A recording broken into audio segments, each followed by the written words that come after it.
Moi, c'est Laura Rubio. Je travaille à l'Association nationale des tiers-lieux depuis 1 an et demi, 2 ans maintenant. Euh, Entre autres sur le service civique. Porte l'agrément service civique depuis 2 ans. Et en fait, l'idée de porter cet agrément, c'est de mutualiser le service du service civique pour l'ensemble des tiers-lieux. Donc en fait, on est assez content puisque depuis 2 ans, on arrive à coécrire l'ensemble des missions, coécrire l'ensemble du programme et de plus en plus travailler avec, la preuve en est, avec les réseaux pour des parcours un petit peu plus spécifiques par rapport aux spécificités territoriales en fait. Nous, notre idée de porter l'agrément, c'est vraiment rendre un service au tiers-lieu. Donc, je vais pas forcément vous refaire le topo sur l'assaut. Enfin, tout est écrit. Voilà, on représente les lieux citoyens de proximité qui œuvrent à la transformation sociale, écologique et citoyenne de nos territoires en coopération avec les institutions publiques et les dynamiques économiques locales. Donc, on travaille. Ce qui est bien, c'est qu'on travaille à la fois sur des projets vraiment pas comme les projets européens que Théo gère, mais aussi sur des projets voilà, à échelle locale, comme le parcours service civique Grand Est, où vraiment là on est sur voilà, les différences locales, l'accompagnement vraiment des jeunes en particulier, où on a un pôle de 5 jeunes qu'on accompagne sur leur service civique et l'après-service civique en fait. Donc voilà, on a cet éventail de possibilités qui est assez intéressant. Le service civique en tiers-lieu, donc c'est ce que je viens de vous dire en quelques mots. En fait, c'est vraiment le fait que on agrée nos lieux et pas en intermédiation, en agrément secondaire. Donc, c'est-à-dire que l'Association nationale des tiers-lieux fait en sorte que les tiers-lieux qui font partie de leur agrément soient agréés. C'est-à-dire qu'en fait, leur nom s'affiche, vous êtes tout bien affiché, reconnu par l'agence, etc. C'est juste que du coup, nous, on va avoir des dérogations et nous sommes modérateurs pour piloter et vous faciliter euh, toutes les, tous les éléments contractuels en fait, et juridiques et financiers. Voilà, c'est un peu la clé en fait de notre service, c'est qu'on gère et comme ça peut vous permettre aussi de vous concentrer vraiment sur le tutorat et l'accompagnement du volontaire. Et donc, du coup, on propose en parallèle cet accompagnement de volontaire. Alors, du coup, ce n'est pas une substitution au tutorat, hein. Si on doit en parler, on en reparlera après de l'accompagnement. C'est pas une substitution au tutorat, ça vient vraiment en plus ponctuer le parcours du volontaire en service civique sur un rendez-vous par mois où on va vraiment l'aider sur la construction de l'après. Voilà. Mais le tuteur-tutrice reste responsable de son parcours pendant le service civique avec bah, le suivi des missions, l'inscription aux formations obligatoires, voilà, tout, et le bilan nominatif à la fin, on va dire les grandes étapes du service civique. Et surtout la construction du projet d'avenir qui peut forcément construire avec le parcours d'accompagnement, mais construire dans un premier temps avec vous, tuteur-tutrice sur place. Comment s'y inscrire? Donc nous, ce qu'on fait, c'est qu'on a un formulaire d'inscription qui est, qui est en ligne constamment, ouvert. Et donc du coup, ce questionnaire, il est assez facile. C'est un questionnaire très simple d'une vingtaine de questions qui vous permet de faire votre demande. Ça ne veut pas dire qu'elle est acceptée, c'est une demande pour faire partie de l'agrément collectif de l'Association nationale des tiers-lieux. Cette demande, nous, on va la prendre en compte tous les 3 mois, en fait, environ. Pour vous donner un petit peu un calendrier, nous allons faire un agrément, un avenant au contrat pour accueillir de nouvelles structures en mars, en juin et en septembre. Voilà. On en fait à peu près 3 par an. Celui de septembre, il se passe rarement en septembre, plutôt en octobre. Voilà. Puisqu'on a la rentrée de septembre avec tout le monde qui va avoir un service civique, etc. Et c'est nos gros avenants. Et donc, en général, ils sont vraiment sur octobre, sur la fin de octobre même. Donc, voilà, pour vous donner un ordre de grandeur de date, de deadline.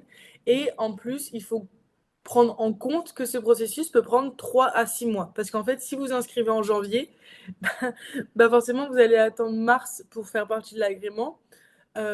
Et sur sa mise en route qui sera plutôt vers avril, puisque du coup, il faut le temps que nous, on transmette la liste à l'agence du service civique, que l'agence du service civique prenne en compte cet avenant, vérifie la liste, puisque du coup, il y a des structures éligibles et d'autres non. On pourra revenir dessus si vous le souhaitez pour voir votre éligibilité. Mais du coup, forcément, il y a un petit traitement. Mais donc, du coup, ce qui fait que, en fait, c'est vraiment l'association qui s'occupe de ces traitements. Ce ne sont pas les tiers-lieux qui s'inscrivent, c'est l'association qui gère toute cette partie-là. Une fois que vous faites partie de l'agrément, donc du coup, on va dire un mois après votre inscription, logiquement, vous faites partie de l'agrément. Là, nous, on va organiser un webinaire d'accueil où on revient vraiment sur l'ensemble de nos règles. Quand je dis règles, c'est pas qu'il y a beaucoup de règles, c'est vraiment le process, l'inscription, le rattachement à notre agrément, la mise en place d'un projet d'accueil, quel suivi l'association vous permet d'avoir, quelle liberté, quel suivi financier, les formations. Voilà, on fait un petit topo de tout ce qu'il va falloir prendre en compte pendant le service civique en vous donnant les bons liens, les bonnes adresses, les bons contacts pour les formations tuteurs et les formations des volontaires en service civique. Donc ça, c'est un moment assez important puisque du coup, ça nous évite de, pendant tout le long du process service civique, de venir vous réexpliquer à chaque fois. Voilà, on l'explique une bonne fois pour toutes. Et ça nous permet aussi de faire des rendez-vous plus privilégiés avec certaines structures qui nécessitent un accompagnement plus important parce que jamais eu de service civique, nouveau lieu, nouveau... Voilà. Donc du coup, on a une première étape qui, par exemple pour toi Mélanie, sera un peu de la redite, mais du rappel, puisque du coup vous avez déjà accueilli des volontaires en service civique, mais un rappel d'un fonctionnement qui appartient à l'association. Donc du coup, ça permet voilà, de se mettre au goût du jour sans trop passer de temps, parce que voilà, ça dure 1 heure et comme ça, vous avez juste une remise à niveau et après, vous pouvez repartir sur l'accueil de volontaires voilà, comme vous le souhaitez. Donc le rôle de l'association, voilà, c'est vraiment le suivi administratif, l'accompagnement dans le tutorat, l'aide à la formation et l'appui au recrutement. Quand je dis aide à la formation et appui au recrutement, aide à la formation, puisqu'on va vous proposer des ressources et des outils adaptés. Mais aujourd'hui, nous ne proposons pas de formation à nous. Petit teasing, peut-être que ça arrivera. Voilà. Mais pour l'instant, on vous renvoie vers les formations, le catalogue des formations existantes. Donc du coup, voilà, nous, on vous fait cette recherche, on vous les envoie naturellement pour vous éviter de les rechercher, de passer 100 ans à voir si, oui, elle est validée, donc je serai remboursée. Non, ce n'est pas une formation civique historienne. Oui, une formation civique historienne dure 24 heures et non 12 heures. Donc derrière, voilà, il y a toutes ces petites questions-là. Et l'appui au recrutement, c'est-à-dire que on vient, donc c'est vous qui diffusez l'annonce, c'est vous qui faites les démarches, même de recrutement, etc. Mais l'association va venir, si vous ne trouvez pas de volontaires, va vraiment venir avec le réseau régional, toujours en lien avec le réseau régional, essayer de diffuser et de trouver des solutions pour vous. Voilà, donc c'est vraiment au cas par cas, on n'aide pas au recrutement naturellement, on le fait vraiment ponctuellement sur voilà, des choses données. Voilà, quelques chiffres pour vous présenter aussi l'agrément. Donc ça, c'était le bilan 2024. Donc c'est plus la même chose aujourd'hui, mais c'était voilà, sur 2024. On a accueilli un petit peu plus de 160 volontaires en service civique sur 2024. On avait 167 tiers-lieux, aujourd'hui 181. Voilà, pour vous donner aussi le up des avenants. Ce qu'ils font, c'est que du coup, quand on a fait ce support, on était fin 2025, on avait 167 tiers-lieux. Aujourd'hui, fin février, je peux vous dire, voilà, on a 181, et plus l'avenant qu'il va avoir en mars, quoi. Donc, on peut voir que le nombre de tiers-lieux monte et forcément le nombre de services civiques accueillis aussi. On a aussi fait un partenariat avec le service civique Solidarité Senior en fin d'année 2024 sur une mission intergénérationnelle. C'est une mission qu'on pourra vous présenter un peu plus longuement si vous le souhaitez, mais pour vous en dire 2 mots, c'est vraiment une mission 50% tiers-lieu, 50% bien vieillir, avec tout ce qui est accompagnement, accompagnement et vraiment aide aux personnes âgées, que ce soit dans des ateliers seniors, dans tout ce genre de choses qui peut être fait dans les tiers-lieux. Et en plus, le volontaire en service civique a un module de formation gratuit par l'agence, par le service civique Solidarité Senior, pardon, pour les sensibiliser au métier du bien vieillir. Donc vraiment, je conseille ce service civique si jamais vous faites des ateliers seniors déjà, ou vous avez déjà des liens avec les seniors par vos lieux. Vraiment, n'hésitez pas à accueillir en duo, c'est toujours plus sympa, des volontaires en service civique sur cette mission-là, parce que du coup, voilà, ils sont vraiment pris en charge par le service civique Solidarité Senior et en plus suivent des formations complémentaires. Donc, voilà, c'est un super avantage. Et on a aussi signé, ça va bientôt démarrer, notre première mission internationale au Sénégal, à Dakar, avec le tiers-lieu L'Usine en Auvergne-Rhône-Alpes. Où du coup, c'est pour vous montrer pourquoi je l'indique. C'est pas que c'est. En fait, c'est nouveau déjà pour nous. On n'a jamais fait de mission internationale, mais c'est aussi pour vous montrer que, en faisant partie de notre agrément collectif, on fait aussi en sorte d'écouter vos besoins et d'essayer d'y répondre au maximum. Donc, en fait, l'idée, c'est si vous avez des envies de mission, si vous avez des projets, en fait, n'hésitez pas à nous les remonter, à nous en faire part, puisque du coup, voilà, il y a des choses qui se font par impulsion. Par exemple, la mission intergénérationnelle, c'est vraiment une montée de 4-5 Fab Labs qui faisaient des missions aide, sur les ordinateurs, les smartphones, etc., avec un public vieillissant. Et donc, du coup, a émergé voilà, l'idée de faire une mission comme ça. La mission internationale, c'est aussi quelque chose qui vient de l'usine.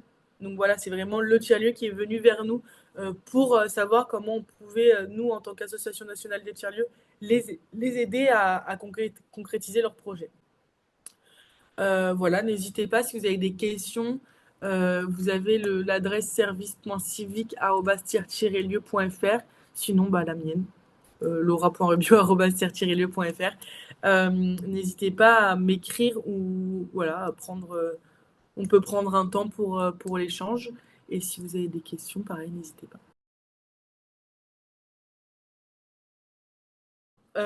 En fait, on a constitué un catalogue d'émissions avec 5 thématiques: culture et loisirs, éducation pour tous, solidarité, mémoire et citoyenneté. J'en oublie une. Et environnement, bien sûr. Je suis bête. À chaque fois, j'oublie, mais elle est là. Ces thématiques, c'est des thématiques imposées par l'agence du service civique. À l'intérieur, nous, on a écrit des missions qui ont été coécrites avec l'ensemble des tiers-lieux. Donc, il y avait une cinquantaine de tiers-lieux à la base pour faire émerger l'agrément service civique. Et donc, du coup, ces missions correspondent normalement aux besoins et aux activités des tiers-lieux. Donc, par exemple, dans votre cas, on a une mission culture et loisirs qui est par exemple sur la participation aux événements du tiers-lieu, l'aide à la programmation, voilà, ce genre de choses qui pourraient vous aider et permettre à un volontaire de s'épanouir. Alors, on met des conditions à l'épanouissement du volontaire, c'est-à-dire que le volontaire ne fait pas la programmation, puisque le volontaire n'est pas programmateur ni programmatrice, il n'est pas non plus communicant, il n'est pas non plus facilitateur. Le volontaire est vraiment là en tant que bonus. Voilà, c'est vraiment un bonus pour le lieu. C'est-à-dire que sans le volontaire, tout va bien. Avec le volontaire, c'est vraiment mieux. Au fil de l'eau.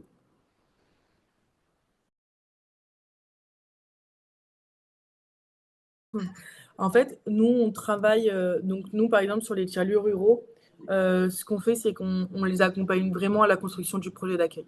On va vous proposer, sur votre projet d'accueil, d'en amont, envisager les différentes possibilités. Donc, en fait, soit trouver un hébergement pour le ou les volontaires que vous allez accueillir.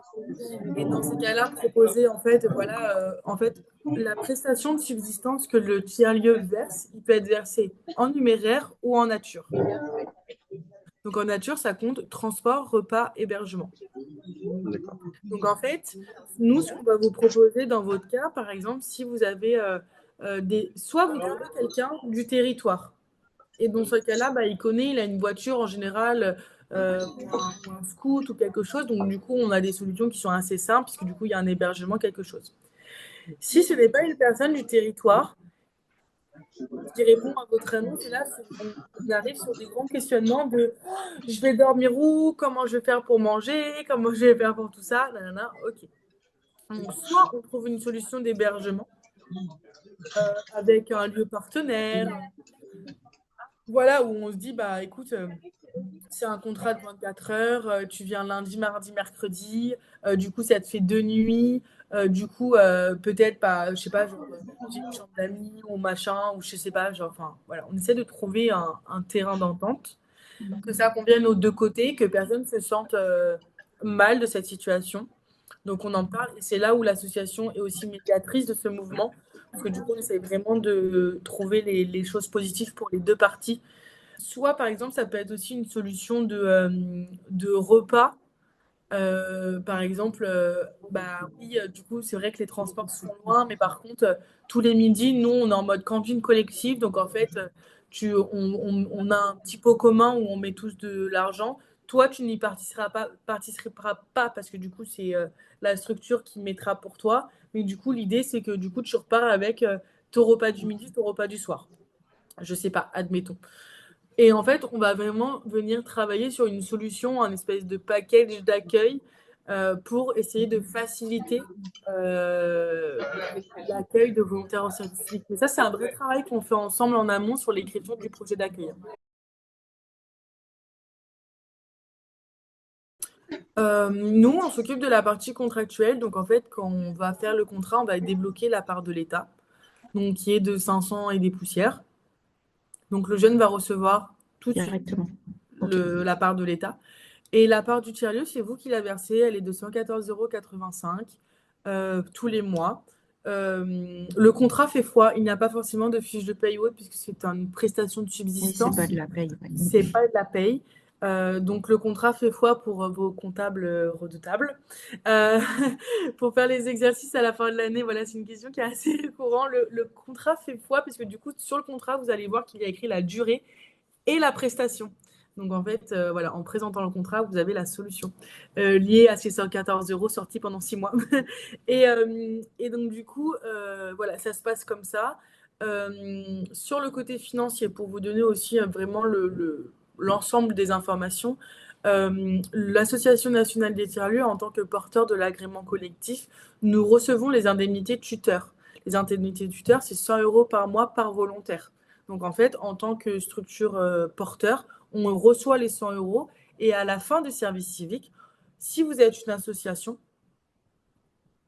on vous reverse 30% de cette somme, donc des indemnités tuteurs, plus le remboursement en intégralité des formations civiques et citoyennes et PSC. Demain, tu accueilles un service civique avec le tiers-lieu. Tu vas payer dans un premier temps les 100 et 60 € de formation civique et citoyenne et PSC. Et en fait, à la fin du service civique, nous, on va te demander de nous faire une facture et on va te rembourser en intégralité les 100 et 60 € plus les 30% d'indemnité tuteur. On a une enveloppe nationale, ce qui nous laisse une marge. Je dirais pas importante, mais une marge. En fait, l'idée, c'est que nous, au questionnaire de départ, on vous demande tous les ans votre prévision sur l'année d'accueil. En fonction de cette prévision, nous, on va demander une enveloppe de mission supérieure, enfin différente. À chaque fois, on essaie de comptabiliser. Et sur cette demande, on comptabilise les avenants qu'on va faire durant l'année, plus la marge d'erreur. Donc, ça laisse voilà, cette marge intéressante.